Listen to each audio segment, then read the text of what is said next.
Hello, I'm Jesse Elaine, and welcome to my 3-note studies segment of the Pick Control videos. So Pick Control is a book that I've written and released recently, and I'd like to be able to demonstrate to you some ways that I approach these particular exercises that I've written in the book.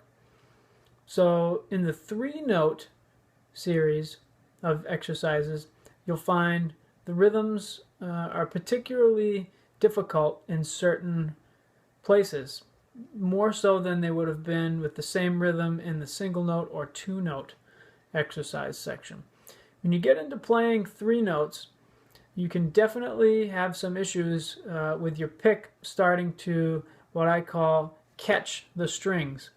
What I mean by that, when I say catch the strings, is the fact that you're now playing through 3 strings presents a challenge in that your pick may sometimes have the tendency to bend in this way. Not exactly a flexing way, but just a physical pick kind of moving in the same direction as you're pushing with the strings. It's going to be pushed in the opposite direction.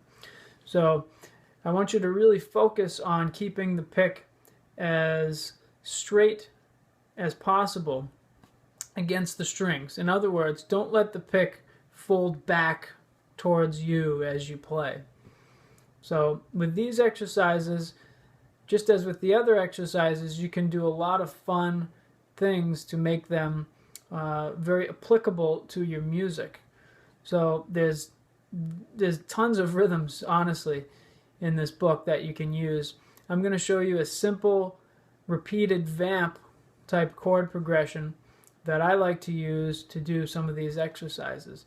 I'm going to use exercise 321. So if you have the book, feel free to look at this exercise.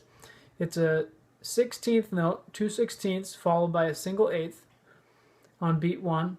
Then you've got 2 beats of straight eighths, and then the final beat is the 2/16 1/8 pattern repeated again.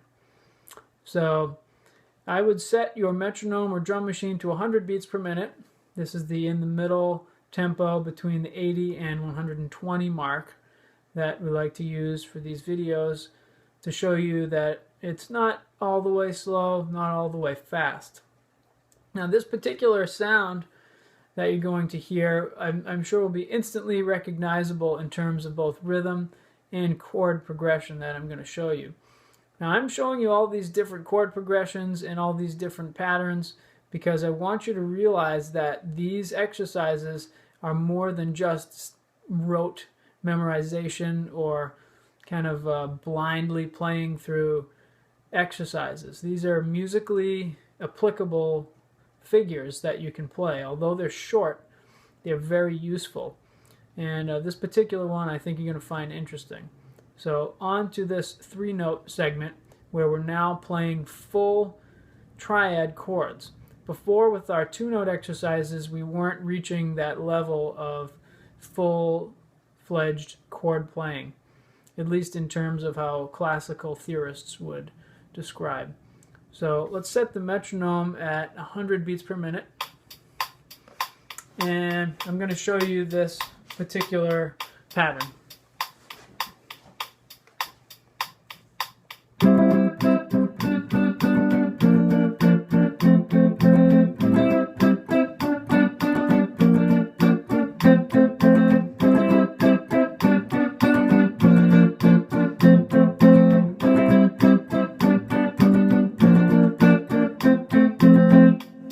So I'm playing down, up, down, down, up, down, up, down, up, down. So here's the first part. That's half the speed. Down, up, down. Okay? And then down, up, down, down, up. And then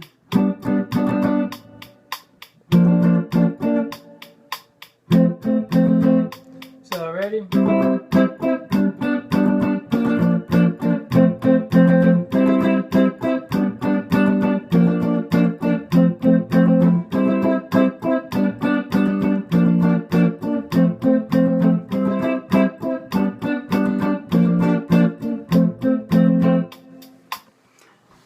getting into these 3-note exercises, it becomes particularly important to watch for the relaxation of the picking hand, because of the fact that you physically need to make more movement than you did with the 1 or 2-note exercises.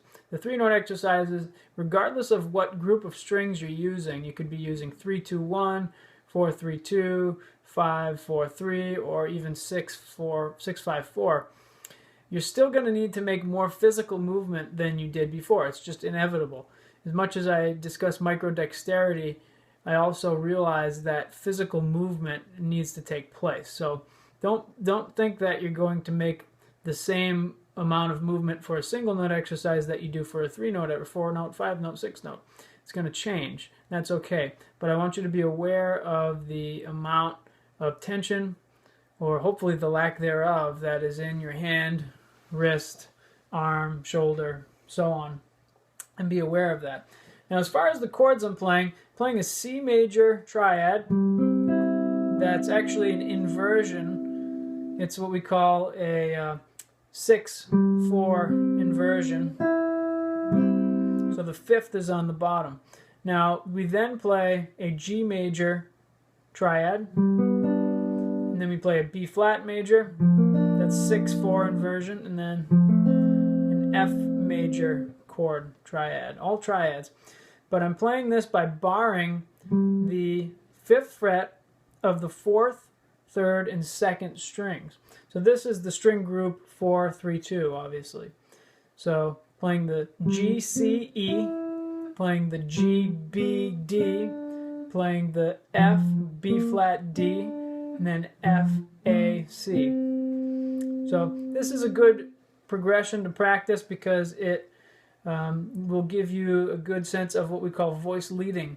So you'll notice that in this progression, when we go from this C chord down to the G, that the G remains, it's what we call a common tone.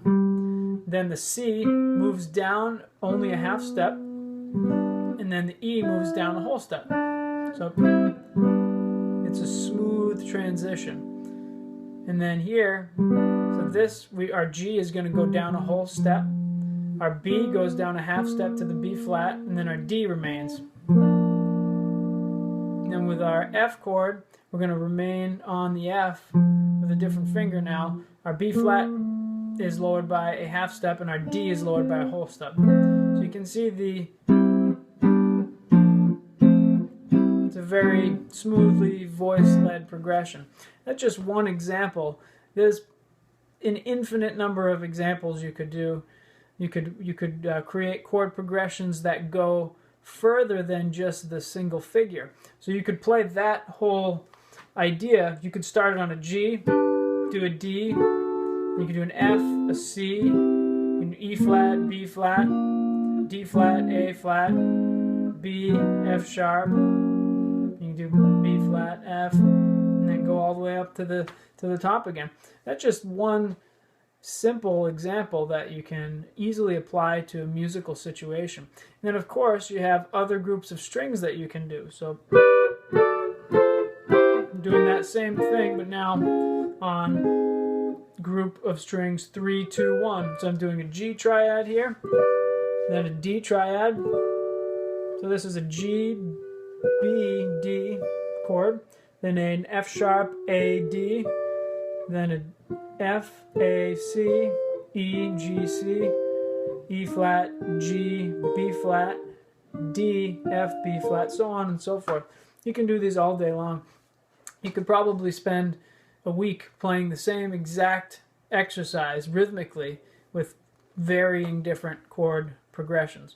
So that's the fun thing when you get into the 3-note and then higher note count studies, is that you can really make it your own in terms of chord progression, and the functionality of these is very, very widely spread through different musical genres and styles. And again, I was playing at 100 beats per minute, which is a good place to be in the middle. And it's a musically applicable tempo. I mean, every type of music will have varying tempo, but one thing to remember is that a lot of our music that we play is in that range, that 80 to 120 BPM range. So try that, and again, focus on the pick not folding back towards you as you play. Make sure you keep that hand very loose, even when you're playing those fast rhythms. You want to make sure that everything is loose and relaxed, but at the same time, not sloppy. Be careful with that. So if you have any questions, feel free to let me know, and I'll be happy to answer them if possible. Thank you.